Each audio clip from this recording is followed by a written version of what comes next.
Dear students, किरण civil service की online GKGS class में आप सभी स्टूडेंट्स का स्वागत है। मैं डॉक्टर शगुफ्ता आज आपके लिए लेकर आई हूँ 50 वन लाइनर जो कि जीकेजीएस के हैं और ये आने वाली परीक्षाओं के लिए बहुत ही महत्वपूर्ण है। हम लोग आज से डेली एक सेट प्रैक्टिस करेंगे वन लाइनर का। ये 66वीं बीपीएससी पीटी और बिहार दरोगा एसआई जो आया है, इन दोनों परीक्षाओं के साथ साथ अन्य परीक्षाओं के लिए भी महत्वपूर्ण है। तो आइए स्टूडेंट्स, हम करते हैं वन लाइनर के माध्यम से आज 50 प्रश्नों पर चर्चा।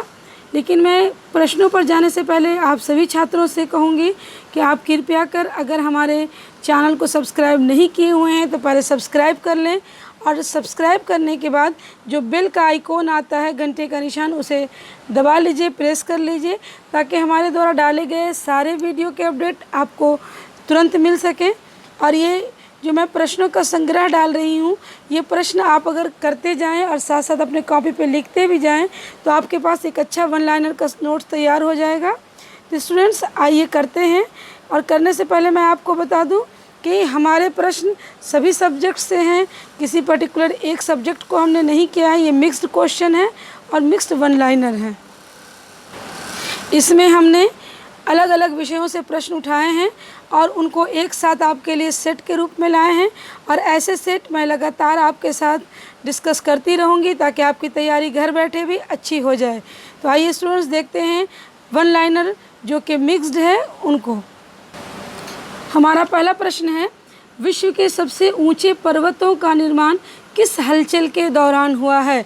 देखिए प्रश्न आपका है विश्व के सबसे ऊंचा पर्वत। तो विश्व का सबसे ऊंचा पर्वत कौन है? माउंट एवरेस्ट है।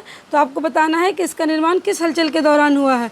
तो आंसर मैंने यहाँ लिख रखा है, इसका आंसर है अल्पाइन हलचल के दौरान। कौन से हलचल के दौरान? अल्पाइन हलचल के दौरान। दूसरा प्रश्न है, कौन सा पर्वत महाद्वीपीय जल विभाजक के रूप में जाना जाता है। ये भी प्रश्न पर्वत से ही है। प्रश्न है आपका कि कौन सा पर्वत महाद्वीपीय जल विभाजक के रूप में जाना जाता है। तो इसका उत्तर है रॉकी पर्वत, क्योंकि रॉकी पर्वत को ही दो जल राशि के बीच विभाजक के रूप में जाना जाता है। तो आपका दूसरा का आंसर हो गया रॉकी पर्वत। अगर हम तीसरे प्रश्न की तरफ चलते हैं तो हमारा तीसरा प्रश्न है, बनी ठनी किस चित्र शैली से संबंधित थी। तो आपको बता दें ये बनी ठनी बिहार से संबंधित है, और बिहार में भी इसका संबंध जो है वो है किशनगढ़ शैली से। यानी कि बनी ठनी एक चित्रकारी की कला है जो कि किशनगढ़ शैली में प्रचलित है। चौथा प्रश्न है, अबलो नशानी अब ना नसे हो, ये तुलसीदास की लिखी हुई कृति है।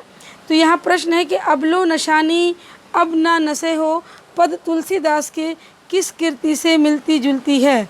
तो आपको बताना है कि ये तुलसीदास की जो रचना थी विनय पत्रिका, उससे मिलती जुलती है। किससे मिलती जुलती है?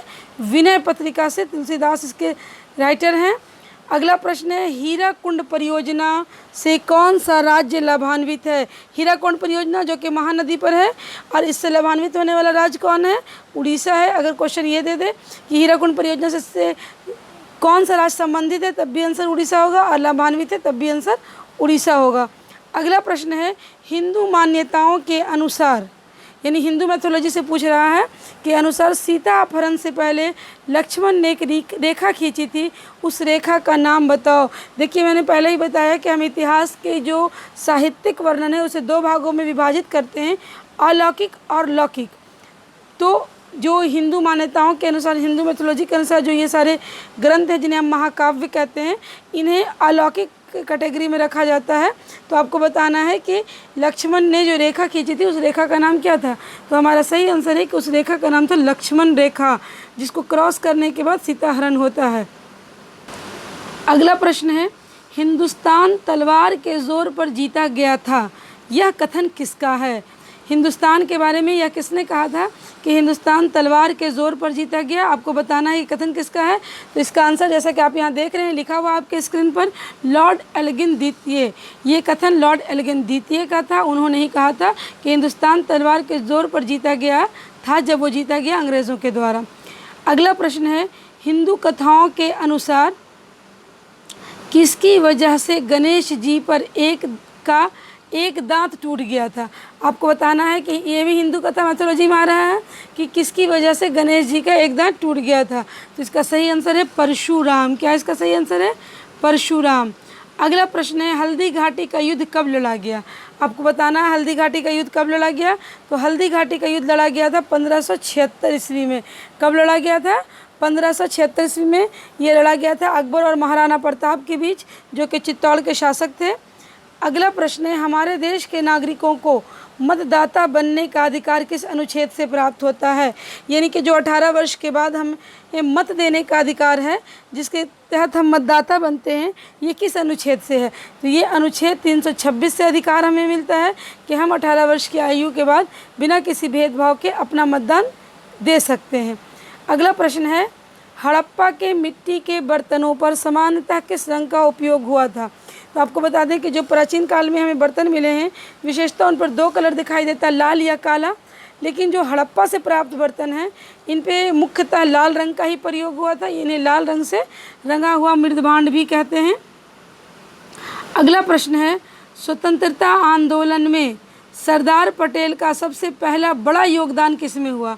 देखिए सरदार पटेल का संबंध तो बरदौली सत्याग्रह से भी है, जहाँ उनको सरदार की उपाधि वहाँ की महिलाओं द्वारा दिया गया।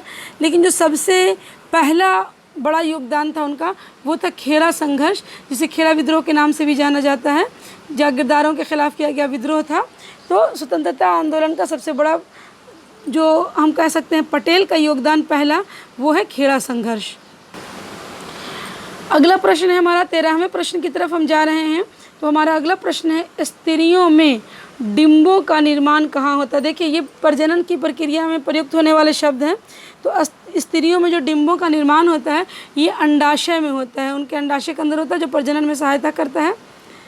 अगला प्रश्न है सांझी पूजन किसके द्वारा किया जाता है। ये भी हिंदू मैथोलॉजी का प्रश्न है।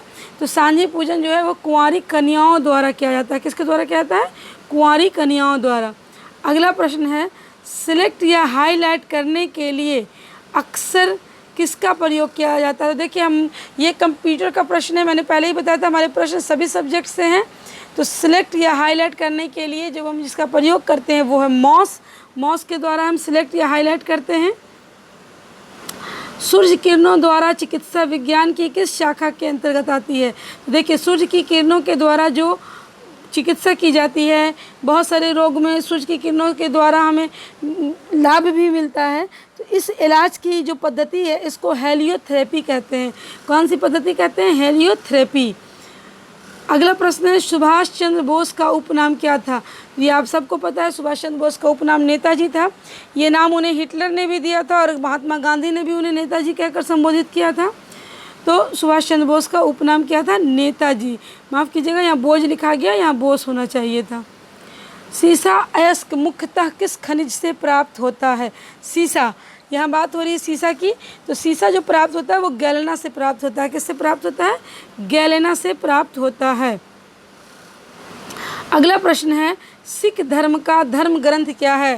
तो देखिए सिख धर्म के धर्म ग्रंथ की रचना किसने की थी? गुरु अर्जुन देव ने। और इनका धर्म ग्रंथ कौन सा है? इनका धर्म ग्रंथ है गुरु ग्रंथ साहिब। इनका धर्म ग्रंथ कौन है? गुरु ग्रंथ साहिब। और इसकी रचना गुरु अर्जुन देव ने की थी। अगला प्रश्न है हमारा 20वां प्रश्न है सार्क कब स्थापित किया गया। देखिए सार्क जो है ये दक्षिण एशियाई देशों का समूह है और इसका जो मुख्यालय है वो काठमांडू में है। और सार्क की स्थापना 1985 में की गई थी। कब की गई थी? 1985 में। तो आप देख सकते हैं इसका, आप ये भी क्वेश्चन पूछा जा सकता है कि सार्क का मुख्यालय कहाँ है। तो आपको आंसर हो जाएगा सार्क का मुख्यालय काठमांडू में है। अगला 21वां प्रश्न जो हमारा है वो है कि सामाजिक गतिशीलता को समक्ष एवं उदग्र में विभाजित करने वाले विद्वान कौन थे। किसको? सामाजिक गतिशीलता को समक्ष एवं उदग्र में। तो ये जो विभाजित करने का श्रेय जाता है वो जाता है सोरोकिन को। किसको जाता है? सोरोकिन को। इन्होंने ही सामाजिक गतिशीलता को 2 भागों में विभाजित किया था। अगला हमारा प्रश्न है सांगपो नदी किस राज्य से होकर भारत में प्रवेश करती है। देखिए ये चाइना की तरफ से आ रही है और ये नदी भारत में अरुणाचल प्रदेश से प्रवेश करती है। ये नदी कहाँ से प्रवेश करती है? अरुणाचल प्रदेश से। 23वां प्रश्न है सर्वाधिक महिला साक्षरता दर वाला ज़िला कौन सा है, राज्य कौन सा है। तो आप एक चीज़ आपको पता होना चाहिए, महिला तो नहीं कहिए बल्कि पुरुष भी, और संपूर्ण में भी देखें तो सर्वाधिक साक्षर जिला राज्य जो है वो केरल है। सर्वाधिक के प्रति व्यक्ति आय वाला राज्य भी केरल है और सर्वाधिक स्वास्थ्य व्यक्तियों वाला राज्य भी केरल है। तो जहाँ साक्षरता है, वहाँ स्वास्थ्य है, वहाँ आय है, सब कुछ वहीं है, यानी कि इसका आंसर हो जाएगा केरल। सरौता किस श्रेणी का उत्तलक है? तो सरौता जो है ये द्वितीय श्रेणी का उत्तलक है। किसका उत्तलक है? द्वितीय श्रेणी का। अगला प्रश्न है, समुद्रों में बिछाई जाने वाली बारूदी सुरंगें क्या कहलाती हैं? तो समुद्र में जो बारूदी सुरंगें बिछाई जाती हैं युद्ध के दौरान, उन्हें मैग्नेटिक माइंस कहते हैं। क्या कहते हैं? मैग्नेटिक माइंस के नाम से जाना जाता है। अगला प्रश्न है, समस्त रेडियो एक्टिव पदार्थ क्षय होने के पश्चात किसमें अंतिम रूप से बदल जाते हैं? तो जितने भी रेडियो एक्टिव, जिन्हें हम रेडियो सक्रिय पदार्थ कहते हैं, जब इनका क्षय होता है तो इनका अंतिम रूप सीसा होता है। इनका अंतिम रूप कौन सा होता है? सीसा में ये बदल जाते हैं। प्रश्न है, सबसे बड़ा एंजाइमोस्पर्म पौधा कौन सा है? एंजियोस्पर्म पौधा जो है सबसे बड़ा, वो यूकलिप्टस है। तो ये प्रश्न तो बहुत बार पूछा हुआ है कि सबसे बड़ा एंजियोस्पर्म पौधा कौन सा है, तो आपका सही आंसर हो जाएगा यूकलिप्टस। अगला प्रश्न है, सफ़ेद रण किस राज्य में स्थित है? मैं आपको पहले बता दूं, सफ़ेद रण के नाम से कच्छ के रण को जाना जाता है और ये गुजरात में स्थित है। कहाँ स्थित है? गुजरात में। इसे ही कच्छ का रण भी कहते हैं। आईने अकबरी की रचना किसने की? तो ये अकबर की जीवनी थी, आईने अकबरी, और इसके रचनाकार अबुल फजल थे। कौन थे इसके रचनाकार? अबुल फजल। अगला प्रश्न है, अखिल भारतीय अस्पृश्यता संघ की किसने स्थापना की थी? अखिल भारतीय अस्पृश्यता संघ की स्थापना महात्मा गांधी ने की थी। किसने की थी? महात्मा गांधी ने। छुआछूत विरोधी सबसे पहला साउथ अफ्रीका में इन्होंने अभियान चलाया था और भारत में भी इस संघ की स्थापना इन्होंने ही की थी। अगला प्रश्न है, प्रत्येक वस्तु प्रतीक्षा कर सकती है परंतु कृषि नहीं, यह किसकी युक्ति थी? तो आप देख सकते हैं यहाँ एक कथन दिया हुआ है कि प्रत्येक वस्तु प्रतीक्षा कर सकती है परंतु कृषि नहीं प्रतीक्षा करती है। यह किसकी कथन थी, किसकी युक्ति थी? तो इसका सही आंसर हो जाएगा पंडित जवाहरलाल नेहरू। ये किसने कहा था? पंडित जवाहरलाल नेहरू ने कहा था। अगला प्रश्न है, सत्यनारायण व्रत में किस भगवान को सत्यनारायण के रूप में जाना जाता है? देखिए ये भी हिंदू मिथोलॉजी से क्वेश्चन है कि सत्यनारायण व्रत में किस भगवान को सत्यनारायण के रूप में जाना जाता है? तो इसका सही आंसर हो जाएगा विष्णु, क्योंकि उनके ही रूप के रूप में, विष्णु के रूप में ही सत्यनारायण की पूजा की जाती है। अगला प्रश्न है, भारत के दौरे पर आने वाला पहला अमेरिकी राष्ट्रपति कौन था? यानी कि अमेरिका का वह कौन सा पहला राष्ट्रपति था जो भारत आया? इसका आंसर हो जाएगा डी आइजनहावर। सबसे पहले भारत आने वाला अमेरिकी राष्ट्रपति डी आइजनहावर था जो भारत के दौरे पर आया था। अगला प्रश्न है, वेग कैसी राशि है? देखिए राशि दो प्रकार की होती है, सदिश और अदिश। तो जो वेग होता है ये सदिश राशि होता है। कैसा राशि होता है? ये सदिश राशि होता है। अगला प्रश्न है, कौन सा विषय अर्थशास्त्र में वर्णित है? देखिए अर्थशास्त्र जो है ये चाणक्य द्वारा लिखी गई एक पुस्तक है जो चंद्रगुप्त मौर्य के शासनकाल में लिखी जाती है। चाणक्य, जिन्हें कौटिल्य या विष्णुगुप्त के नाम से भी जाना जाता है, और इन्होंने इस पुस्तक में राज्य की नीतियों, राजा के कर्तव्यों का वर्णन किया था। इसलिए हम कह सकते हैं कि अर्थशास्त्र में राजनीति का वर्णन है। किसका वर्णन है? राजनीति का। अगला प्रश्न है, बिहू किस राज्य का मुख्य पर्व है? तो आपको पता होना चाहिए कि बिहू मुख्य पर्व है असम का। बिहू असम में मनाया जाने वाला फेस्टिवल है, ये असम का पर्व है। अब देखिए एक कथन है, गिरा अन्यन नयन बिनु बानी किस कवि की युक्ति है, यानी किसकी लिखी हुई लाइन है? गिरा अन्यन नयन बिनु बानी, ये तुलसीदास की रचना है, तुलसीदास की पंक्ति है, याद रखिएगा।